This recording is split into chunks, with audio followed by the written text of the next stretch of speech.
Sports Network is on the air.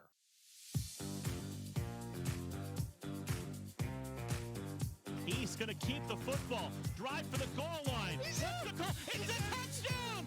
The Wolverines have won it on the final play of the game. Touchdown East. A Wolverine walk-off winner. Ostrowski, the righty, winds and deals. Strike three! It's a perfect game! Tate Ostrowski has thrown a perfect game for the Wolverines. Piper back to throw. Has time. Looking for the end zone, and what is it called? Touchdown! It is a touchdown for the Wolverines with 7 seconds to play. Grove City has won the President's Athletic Conference Championship. Grove City wins the PAC. The Cinderella story is alive. Piper takes the snap. Looking to throw. Fires downfield. Frazier made the catch and scored the touchdown to win it for the Wolverines.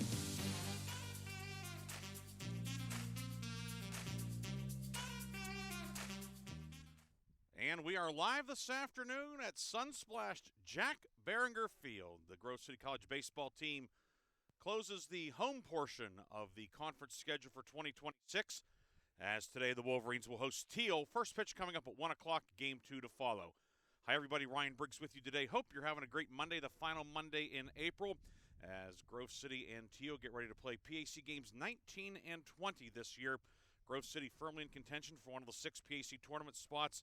Thiel, which has certainly battled a lot in terms of pitching this year, some injuries and so forth. Tomcats are 4-14 in the league. They are out of the running for PAC tournament play, but you know that head coach Joe Shawley will have his team ready to go. A team that just beat Westminster last week, so this is certainly a very dangerous team coming down from Greenville, a team with a lot of thunder in the lineup, most notably Calvin Kakowski, and a team that would love to play spoiler for Grove City in what is the home finale for the 2026 season for Matt Royer's squad. We're going to take a break. When we come back, we'll take a look at the starting lineups and the starting pitching matchup as well. All that and much, much more as we approach first pitch at the top of the hour on the Wolverine Sports Network.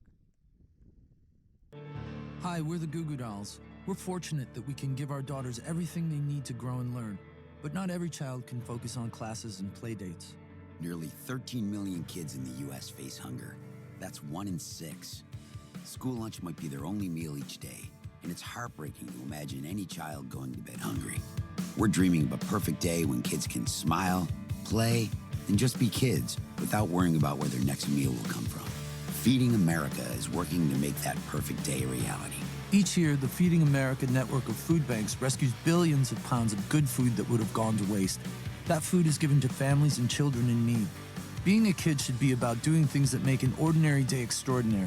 Learning to play an instrument, building a sandcastle, hosting tea parties. Hunger should never be an obstacle to growing up. You can help end childhood hunger in your community by visiting feedingamerica.org. Brought to you by Feeding America and the Ad Council.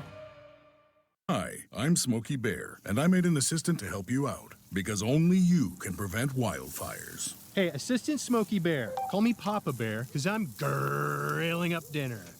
Do you get it? Yes, good job. So, what should I do with all these coals? Don't just toss them out. Put them in a metal container because those embers can start a wildfire. I understand. The stakes are high. Ha, ha, ha, ha. Learn more at SmokeyBear.com. Brought to you by the U.S. Forest Service, your state forester, and the Ad Council. The possibility of lung cancer can be pretty scary, especially if you're one of approximately 8 million current or former smokers at high risk. That's why SaveByTheScan.org wants you to know that now there's a breakthrough low-dose CT scan that can detect lung cancer early, and it only takes 60 seconds. You stop smoking, now start screening. For an easy quiz to see if you're eligible, visit SaveByTheScan.org. It could save your life. SaveByTheScan.org is brought to you by the American Lung Association's Lung Force Initiative and the Ad Council.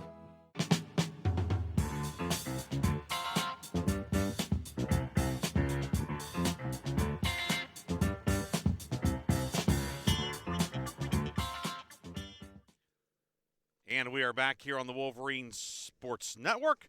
Grove City and Thiel, game 1 coming up here at 1 o'clock. Time to take a look at the starting pitching matchup. First for Grove City will be Bryce Trischler on the mound, the junior left-hander from Mars and Shady Side Academy.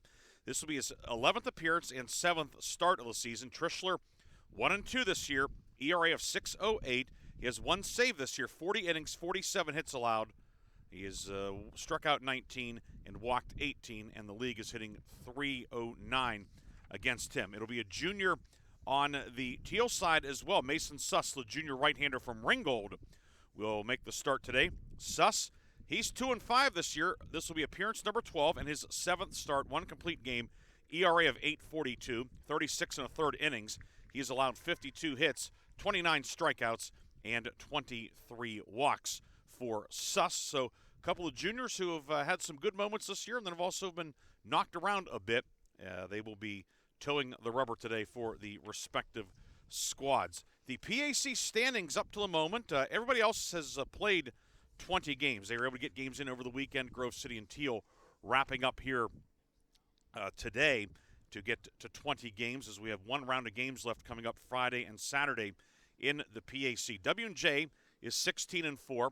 Westminster is 15-5. Then Allegheny at 14-6. Allegheny dropping a pair to Westminster Saturday in New Wilmington. And then Bethany is 13-7. Grove City and Hiram right now in a virtual tie. Grove City's 11-7. Hiram 12-8. Of course, Hiram would have the head-to-head should the teams end up tied.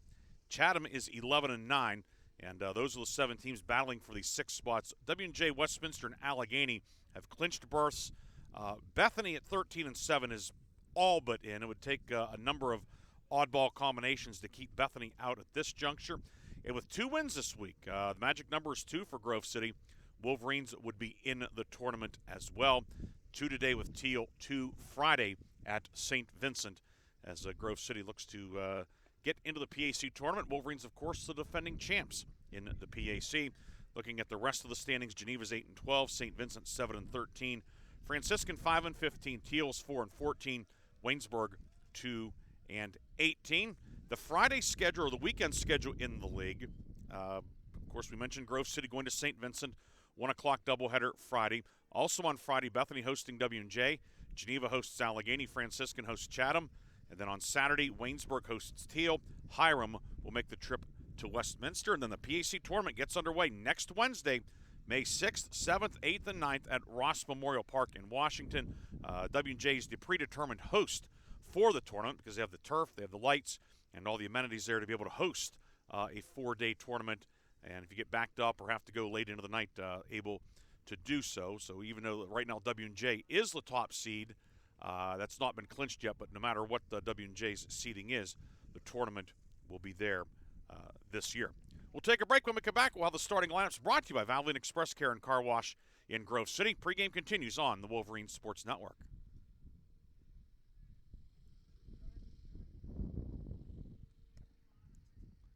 Founded in 1955, the President's Athletic Conference is regarded as one of the elite NCAA Division III conferences in the nation. Comprised of 12 private institutions and 1 associate member, the PAC thrives in athletics and academics. Now sponsoring 24 varsity sports, the PAC remains unique in this day of high-pressure college athletics, with academics at the core of every program. With over 300 academic All-Americans and over 1,400 academic honor roll recipients with a 3.6 GPA or higher in the past year alone. Our student-athletes excel in athletics as well as the classroom. Want to learn more? Visit us at pacathletics.org or follow us on social media. Valvoline Express Care and Car Wash of Grove City. Drive in, drive out, it's that easy. Check your oil, check your fluids, and get you clean. Fast, friendly service for cars, trucks, and SUVs. Wiper blades or filters, check your tire pressure. Locally owned, nationally known. Ken Frenchak here from the Valvoline Express Care and Car Wash of Grove City. Fall. Leaves are changing. Why not get a jump start on the season and get the oil changed in your vehicle? We have your grade of Valvoline oil regardless of your gas or diesel engine. We stock most air filters and windshield wiper blades. So don't forget, we offer 2 automatic car washes along with 2 self-serve bays. Stop by to have your car run and look great. You can go anywhere for an oil change, but you come to us for the experience. Valvoline Express Care and Car Wash of Grove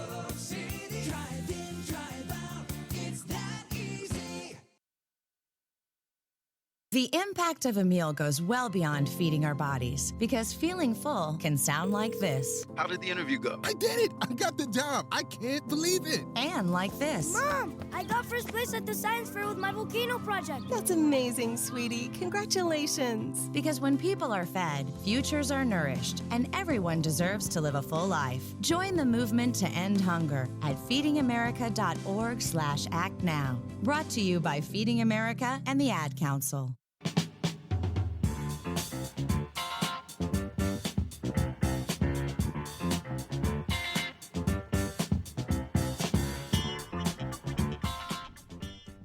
And welcome back to Jack Behringer Field. Ryan Briggs with you on this Monday, the final Monday in April. Flip the calendar to May later this week. Busy week across the President's Athletic Conference, and we'll talk about that as the day and afternoon goes on. But right now, time for the starting lineups. And the starting lineups are brought to you by Valvoline Express Care and Car Wash here in Grove City, located on North Broad Street at the intersection of Lincoln Avenue. You don't go there just for the oil change. You go for the experience. For the Thiel Tomcats, veteran head coach Joe Shawley, year number 27 for Coach Shawley. He will deploy this starting nine. Leading off is the third baseman, Zach Smith. Cole Sherwin at shortstop bats second. Calvin Kakowski, the catcher, will hit third. Joey Schmitz, the first baseman, hits cleanup. Colton Krzyzewski, the designated hitter, will bat fifth. J.T. Gurley, the second baseman, will bat sixth. Colton Brightwell in center field hits seventh.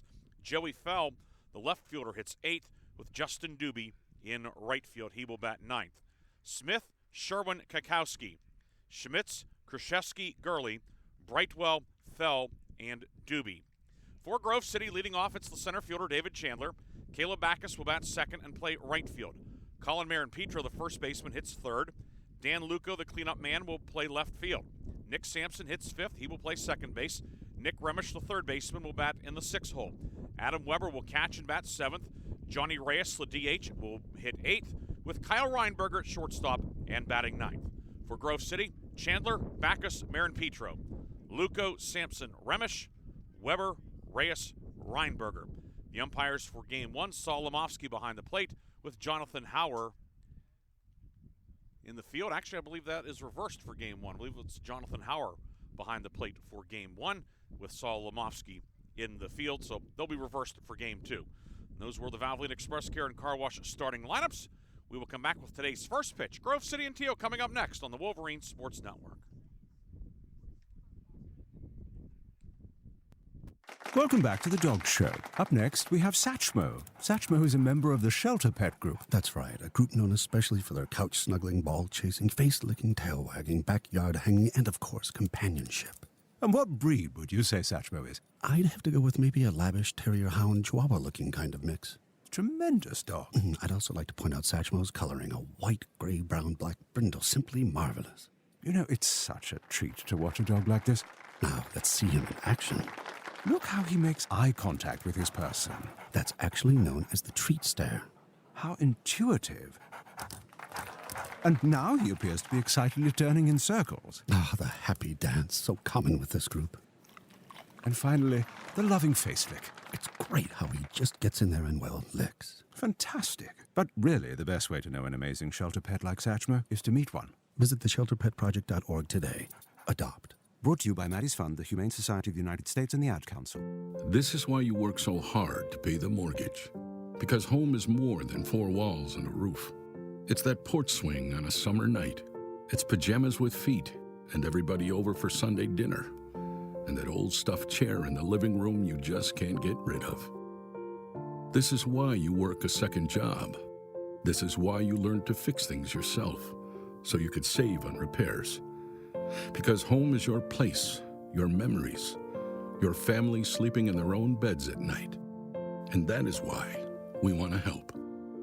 We are making home affordable, a free government resource that can make paying the mortgage easier. And now even more options are available.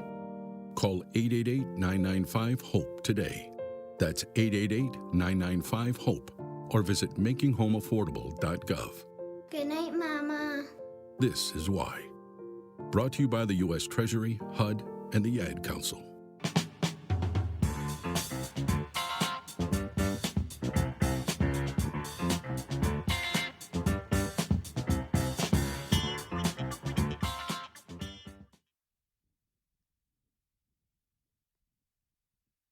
Welcome back to Jack Behringer Field. Bryce Trischler up on the mound going through his warm-up tosses as Grove City gets ready to take on Thiel. First of two today. Temperature is in about 70. Wind is blowing straight in, which is out of the east.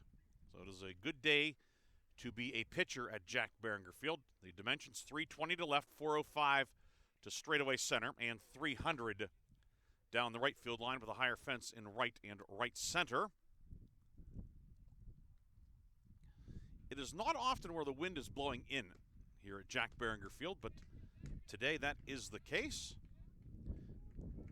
We get ready for game number one. Zach Smith will lead off for Thiel. Smith, Cole Sherwin, and Calvin Kakowski due here in the top of the first. Smith coming in hitting .355 this year, shares the team lead with 28 runs, team leading 38 hits, no home runs, and 10 runs batted in. Bryce Trischler, the 6'3 lefty up on the mound. And today's first pitch is a strike at the belt, and we are underway at 12:57 here in the Eastern time zone. Third baseman Remish on the cut of the grass. Trischler's 0-1 misses away. And it is now 1-1.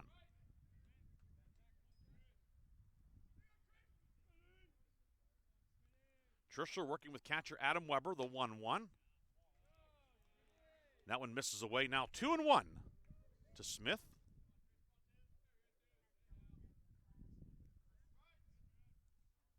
Trischler out of the high set, the 2-1.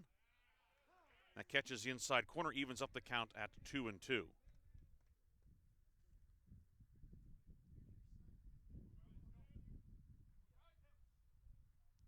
The 2-2.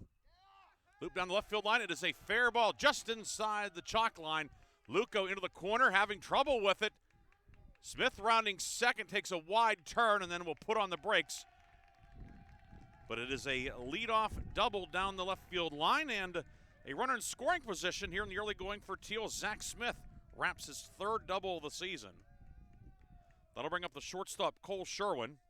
Sherwin hitting .268, no home runs, and 10 runs batted in here in 2026.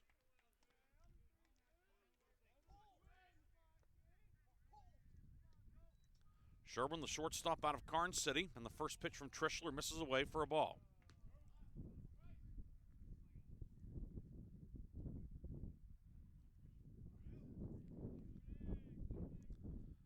Smith out at second.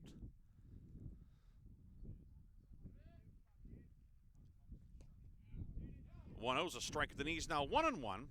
Calvin Kakowski, who has a lot of thunder in his bat on deck. 10 home runs, 39 runs batted in this year.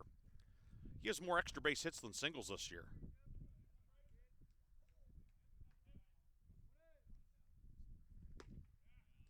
One pumped in there for a strike. Now 1-2. Jonathan Hauer calling the balls and strikes in game one. Saul Lemofsky is in the field.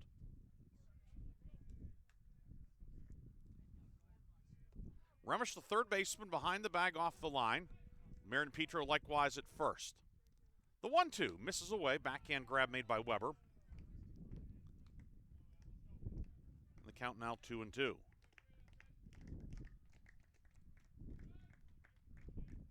Sherwin, the right-hand hitting shortstop. Even stance. The 2-2.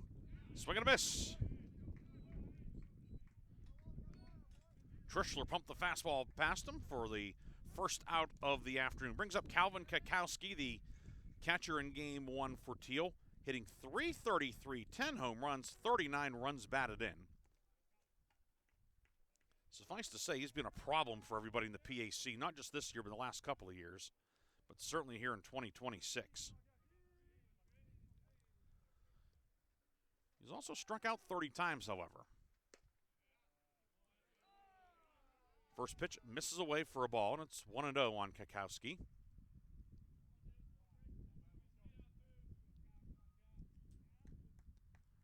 Trischler looking to work around the leadoff double. Smith still at second with one away. Kakowski swinging a miss. Then it's now 1-1. Kakowski was swinging for the downs on that one.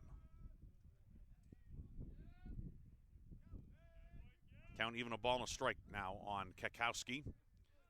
Slightly closed stance. There's a roller left side. Reinberger, the shortstop, with it, will collect himself, throw to first in time, and retire Kakowski on a close play for the second out. And staying at second is Smith. 2 down for Joey Schmitz, the first baseman. .277 average this year for the Thiel cleanup man. No home runs and 15 runs knocked in.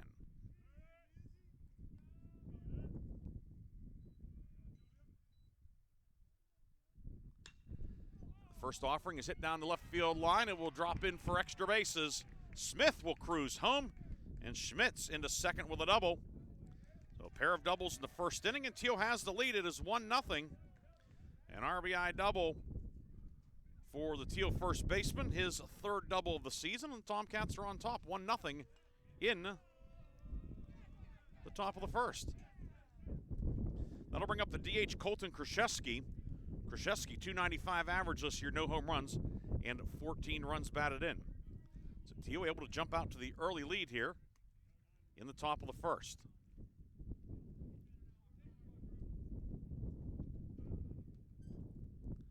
Trishler checks the runner.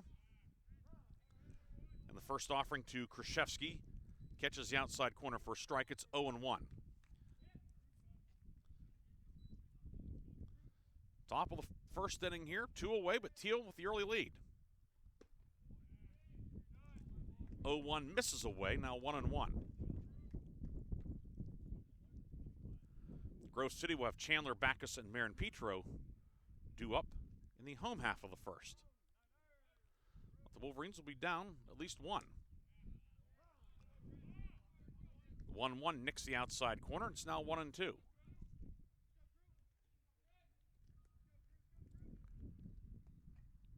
Outfield shaded a couple of steps the other way for Krzyzewski. Trishler's 1-2. This one's punched out towards right. Backus right there. He'll come in and make the catch to end the inning. Thiel gets the early lead, however, as the Tomcats get doubles from Smith and Schmitz. 1 run, 2 hits, no errors, and 1 left. It's the middle of the first inning at Jack Behringer Field. It's Thiel 1, Grove City coming to bat on the Wolverine Sports Network. Founded in 1955, the President's Athletic Conference is regarded as one of the elite NCAA Division III conferences in the nation. Comprised of 12 private institutions and 1 associate member, the PAC thrives in athletics and academics. Now sponsoring 24 varsity sports, the PAC remains unique in this day of high-pressure college athletics, with academics at the core of every program. With over 300 academic All-Americans and over 1,400 academic honor roll recipients with a 3.6 GPA or higher in the past year alone. Our student athletes excel in athletics as well as the classroom. Want to learn more? Visit us at pacathletics.org or follow us on social media. Ask their parents a lot of questions. Why can't people fly? Gravity. Is the moon really made of cheese? Yep, cream cheese. When can I move into a big kid's car seat? For some questions, parents may not have the answer, but that's okay. They can't know everything, but knowing the right seat for their age and size will help protect them in a car crash. Find out more at nhtsa.gov/the-right-seat. Where do babies come from? Good luck, Dad. A message from NHTSA and the Ad Council.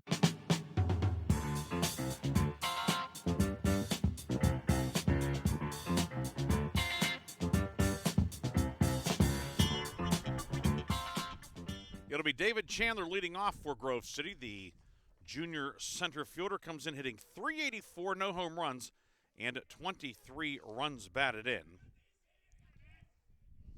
Currently on a 9-game hitting streak, facing Mason Suss, and Chandler lines the first one foul off the Grove City dugout on the third base side. That's 0-1 on the lefty swinging Chandler.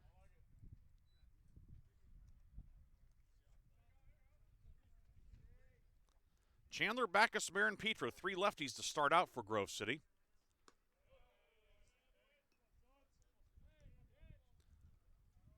One misses away. Or the 0-1 misses away. It's now 1-1.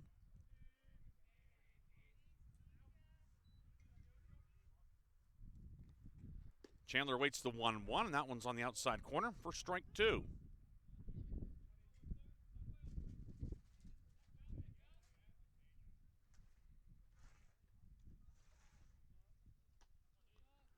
The 1-2. Lashed foul down the left field line. Towards the Grove City Police Department here in the 300 block of East Pine Street.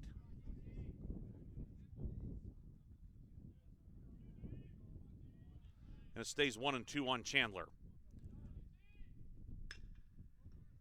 Bouncer on the right side. J.T. Gurley, the second baseman, with it. Throws over to first in time, and Chandler is out number 1. Brings up Caleb Backus. Backus, .356 average, 1 home run, 27 runs batted in. Backus making start number 29 today. Had one of the big hits in this 2026 season for the Wolverines up in Allegheny a few weeks back. As he takes the first one low for a ball. That 2-run homer in the top of the 11th to help Grove City get an extra inning win at Allegheny. Helping the Wolverines complete a sweep, 13-11.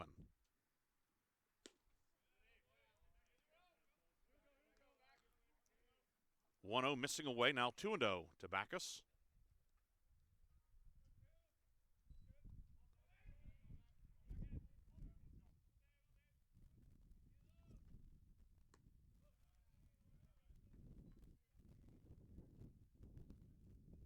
Off the plate away, now 3-0. Third baseman Smith on the cut of the grass. Backus played straight up otherwise. 3-0. It's a strike as Backus taking all the way on that one, now 3-1.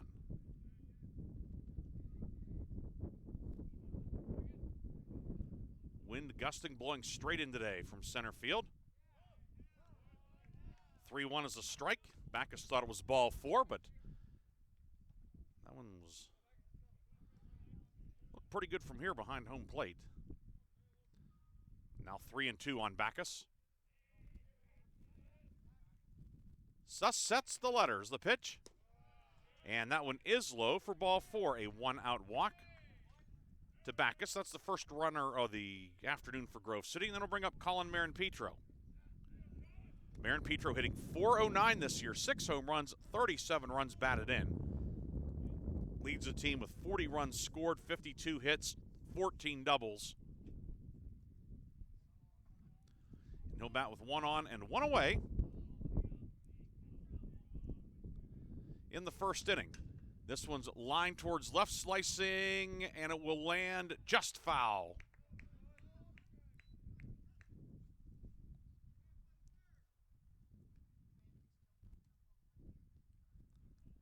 Fell, the left fielder was in pursuit, but the wind just knocked that one down.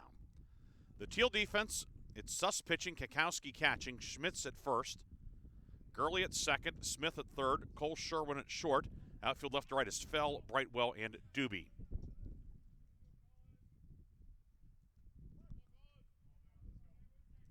The count 0-1 on Marin-Petro.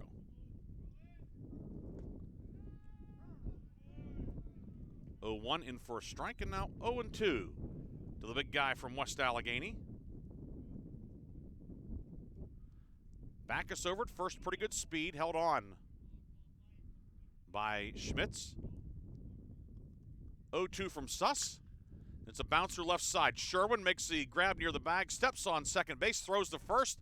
The throw pulls Schmitz off the base, and Marin-Petro's safe on the fielder's choice. So chance to get 2, but Thiel cannot turn 2. Backus erased 6 unassisted. That's the second out. 2 down for Dan Luco. Luco, .373 average, 2 home runs, and 18 runs batted in.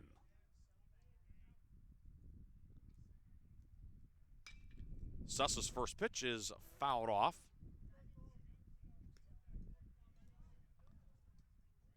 And it's 0-1.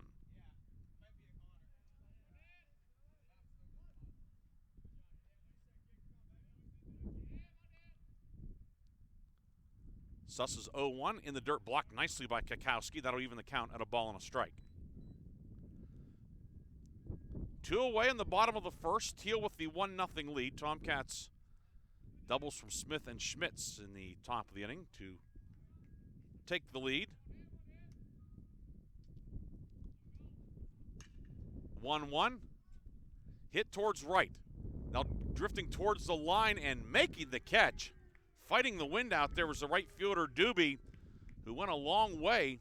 Ball just kept being pushed away from him, ends up making the catch in fair territory near the foul pole, and that will end the inning. For Grove City, Wolverines, no runs, no hits, no errors, and 1 left. Through 1 in game 1. Thiel on top, 1-0 on the Wolverines Sports Network. Hey, wouldn't it be great if life came with a remote control? You know, you could hit pause when you needed to, or hit rewind. Like that time you knocked down that wasp's nest. Uh-oh. Or that time you forgot to roll up your windows in the car wash. Fantastic. Yeah, a remote control would have come in handy then. Well, life doesn't always give you time to change the outcome, but prediabetes does. With early diagnosis and a few healthy changes like managing your weight, getting active, stopping smoking, and eating healthier, you can stop prediabetes before it leads to type 2 diabetes. It's easy to learn your risk. Take the 1-minute test today at doihaveprediabetes.org. Life doesn't come with a remote control. Yikes! So you're on your own with the wasps. You have the power to take control of prediabetes. Visit doihaveprediabetes.org today. That's doihaveprediabetes.org. Brought to you by the Ad Council and its prediabetes awareness partners.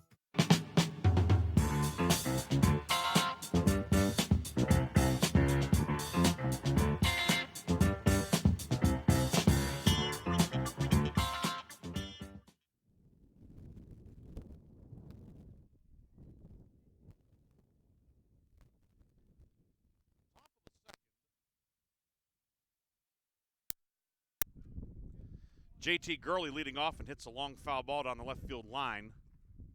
Trishler's next pitch. This one hit well to left. Luco going back, still going back. The wind will knock it down.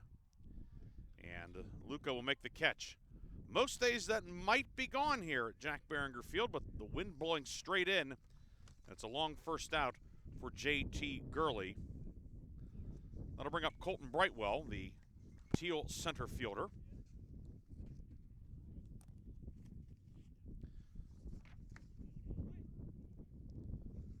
Right-hand hitting center fielder, hitting .243, no home runs, and 15 runs batted in.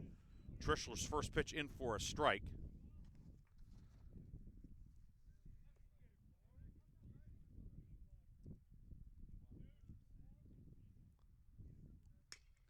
Oh, 1 chopped left side. Nick Remish, the third baseman, gloves it, throws over to first in time to get the speedy Brightwell, and quickly 2 away in the second inning. 2 down for Joey Fell, the left fielder. Fell hitting .205 this year, no home runs, and at 10 knocked in.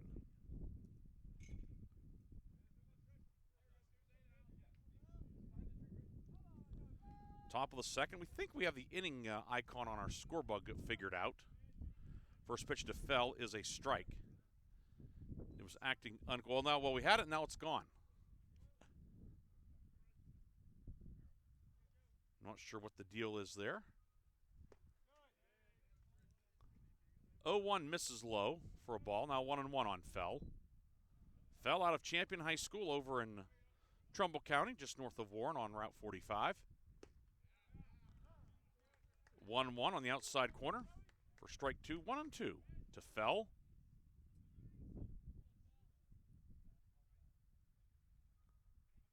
Trishler set just above the belt. The 1-2 misses away. And it's now 2-2. And now we have the inning thing back.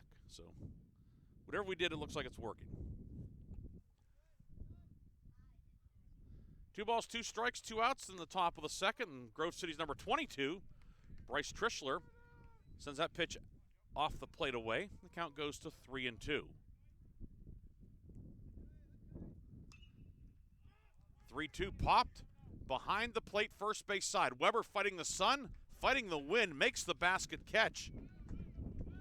to retire fell. That was not an easy play. The midday sun straight up above, the wind blowing it around, and Weber able to hang in there and make the catch. And for Bryce Trischler, a nice bounce back, a 1-2-3 inning.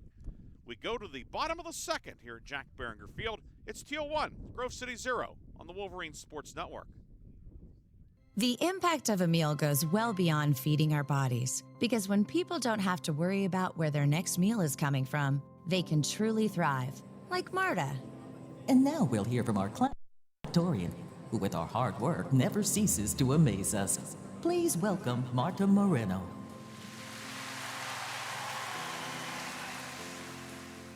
And Alex. Hey, Alex, how did the interview go? I did it! I got the job! I can't believe it! I knew it. Let's meet up later to celebrate. And Diego. Mom! I got first place at the science fair with my volcano project. That's amazing, sweetie. Congratulations. Because when people are fed, futures are nourished, and everyone deserves to live a full life. Join the movement to end hunger at feedingamerica.org/actnow. feedingamerica.org/actnow. A public service announcement brought to you by Feeding America and the Ad Council.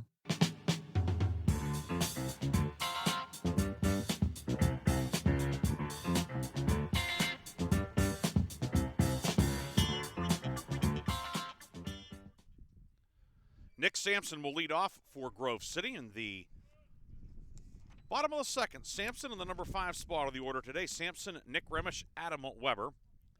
Sampson's 18th start of the season, hitting .321, 1 home run and 15 runs batted in.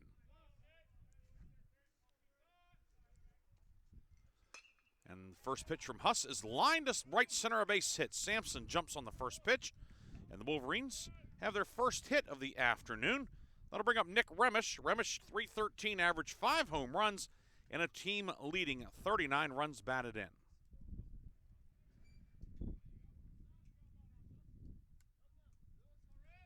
Remish, right-hand hitting third baseman, has made a few starts at second as well, but he's settled in over at the hot corner. Sampson on the move. The pitch bounces, gets past Kakowski. It'll be a stolen base for Sampson as that pitch came back into your living room or wherever you may be watching. But Sampson was off on the pitch, so it is a stolen base. And the count 1-0 on Nick Remish.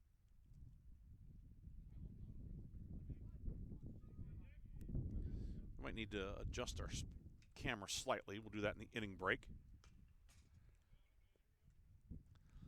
1-0 fouled off, and the count is a ball and a strike on Nick Remish.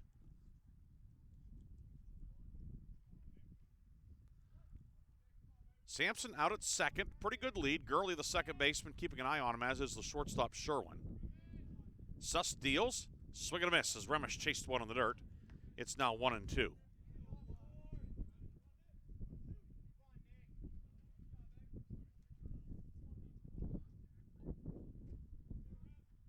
Sampson, excellent speed out at first. Remish, righty batter. The pitch from the righty, Suss. Chopped up the third base line. Smith will glove it, throws over to first in time. Breaking for third is Sampson, and he is in safely on the play. So it was not a sacrifice per se, but worked the same way. The swinging bunt, Remish retired 5-3, and Sampson able to take third on the play. So the tying run is 90 feet away for Adam Weber. Weber, .232 average, 1 home run, and 22 runs batted in. This guy's hit the ball a lot harder, a lot better than a guy hitting .232. Just hasn't had a whole lot of luck. First pitch to Weber is in the dirt. Nice job by Kakowski to use the chest protector, knock down that one, and keep Sampson over at third.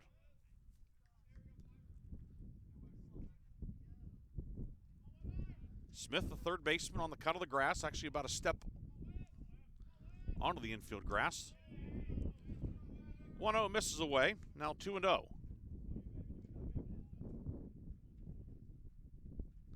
Weber, right-hand hitting junior catcher from Montour. Grand slam this year against Geneva.